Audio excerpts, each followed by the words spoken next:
আপনারা যদি আপনাদের অন্তরটাকে কেবল আল্লাহমুখী করে দিতে পারেন, গোটা পৃথিবী আল্লাহ সুবহানাহু ওয়া তাআলা আপনাদের মুখী করে দেবেন। আমরা অনেক জায়গায় উপস্থিত হই শারীরিকভাবে,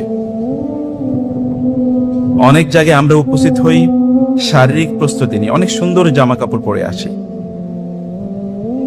প্রস্তুতি থাকে দীর্ঘদিন। বোনেরা হয়তোবা বিউটি পার্লারে যান, অথবা বাসায় তাদের মেকআপের অনেক আইটেম থাকে। ভাইয়েরা তাদের সুন্দর ব্র্যান্ডেড জামা কাপড়, জুতা অথবা গ্যাজেট এন্ড ডিভাইস নিয়ে আপনারা আসেন। কিন্তু তার চেয়ে বেশি গুরুত্বপূর্ণ একটা জিনিস আছে যেটি নিয়ে আমাদেরকে আসতে হয়। সেটি কি জানেন আপনারা? সেটি হচ্ছে একটি স্বচ্ছ অন্তর, একটি কলবে সালিম। এই কলবে সালিম আমাদের জন্য এই দুনিয়ায়ও প্রয়োজন এবং আখিরাতেও প্রয়োজন। ইব্রাহিম আলাইহিস সালাতু ওয়াস সালাম, যিনি আবুল আম্বিয়া, যিনি নবীদের পিতা, যিনি তার গোটা জীবনকে আল্লাহর জন্য নিবেদিত করে দিয়েছেন, যখন তাকে আগুনে নিক্ষেপ করা হয় তখনও তাকে ফেরেশতা জিবরিল এসে যখন বললেন, আপনি যদি বলেন তাহলে আমার এই ডানার ছাপটায় আমি আগুন নিভিয়ে দিতে পারি। তিনি বলেন, যদি আপনার পক্ষ থেকে সাহায্যের কোনো প্রস্তাব থাকে, আই ডোন্ট নিড ইট। যদি আল্লাহর পক্ষ থেকে সাহায্যের ইস্যু থাকে, আই নিড দ্যাট। আমি আল্লাহর সৃষ্টির সাহায্য চাই না, আমি সাহায্য চাই আল্লাহর। তিনি বললেন, হে আল্লাহ, আপনি আমাকে প্রজ্ঞা প্রদান করুন। এবং যারা নেককার বান্দা দিনদার, তিনি কিন্তু আবুল আম্বিয়া, নবীদের পিতা, এবং তার গোটা জীবন তিনি আল্লাহর জন্য আত্মসমর্পণ করে দিয়েছেন। তিনি বলেন, হে আল্লাহ, নেককারদের অন্তর্ভুক্ত আপনি আমাকে করুন, তাদের সাথে থাকার সুযোগ আমাকে করে দিন, এবং পরবর্তী প্রজন্ম যারা আসবে তারা যেন আমার ব্যাপারে ভালো কথা বলে, আমি যেন তাদের জন্য ভালো কিছু লেগাসি রেখে যেতে পারি। আল্লাহ, এরকম তৌফিক আমাকে দান করুন। ওয়ালা তুখজিনি ইয়াওমা ইউবআসুন।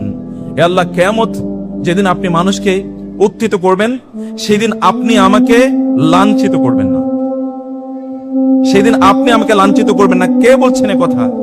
ইব্রাহিম আলাইহিস সালাতু ওয়াস সালাম, যাকে অনুসরণ করার জন্য আল্লাহ তাআলা তার রাসূলকে বলেছেন আপনি অনুসরণ করুন তাকে। এবং তিনি তারপরে কনক্লুশন টানলেন, ইল্লা মান আতাল্লাহ বিকলবিন সালিম। আল্লাহ, আমি জানি যে কলবে সালিম নিয়ে আপনার কাছে যাবে, তিনি কেবল সেদিন বেঁচে যাবেন, লাঞ্ছিত হবেন না। তিনি আল্লাহর কাছে আসলেন, ইজ জাআ রাব্বাহু বিকলবিন সালিম। যখন ইব্রাহিম আল্লাহর কাছে কলবে সালিম নিয়ে গেলেন, কারণ তিনি আল্লাহ তাআলার কাছে কলবে সালিম প্রত্যাশা করেছেন। এবং আপনার নবী রাসূলুল্লাহ সাল্লাল্লাহু আলাইহি ওয়াসাল্লাম, তিনিও আল্লাহর কাছে দোয়া করেছেন, হে আল্লাহ, আপনি আমাকে কিয়ামতের দিন আপনার সামনে যখন উত্থিত করবেন, তখন আপনি আমাকে লাঞ্ছিতদের কাতারভুক্ত করবেন না, বরং আমি যেন সম্মানিতদের এবং একটি প্রশান্ত আত্মা নিয়ে যেন আপনার সামনে উপস্থিত হতে পারি, সেই তৌফিক আপনি আমাকে প্রদান করবেন।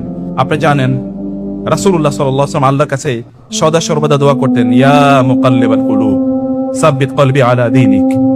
হে অন্তরকে পরিবর্তনকারী, আপনার দ্বীনের উপর আমাদের অন্তরকে স্থির রাখুন। উম্মে সালামা রাদিয়াল্লাহু তাআলা বলতেন, ইয়া রাসূলুল্লাহ, আপনি কি ভয় পাচ্ছেন অন্তরকে নিয়ে? আপনি কি ভয় পাচ্ছেন অন্তরকে নিয়ে? রাসূলুল্লাহ সাল্লাল্লাহু আলাইহি ওয়াসাল্লাম বললেন, কেন ভয় পাবো না?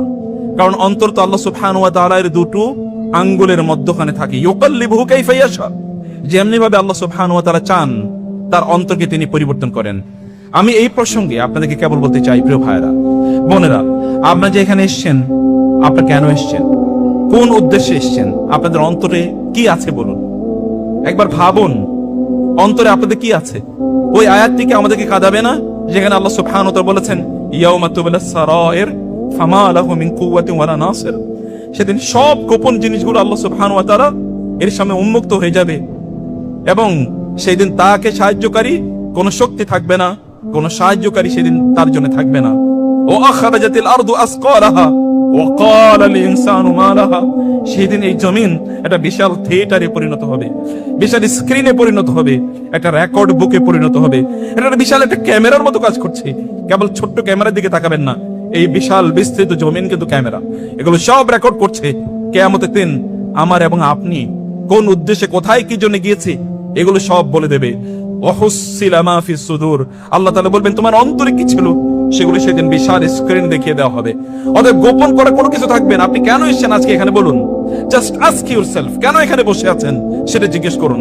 কেন আপনি নামাজ পড়েন সেটা জিজ্ঞেস করুন। কেন আপনি রোজা রাখেন সেটা জিজ্ঞেস করুন। কেন আপনি দ্বীনের কাজ করেন সেটা জিজ্ঞেস করুন।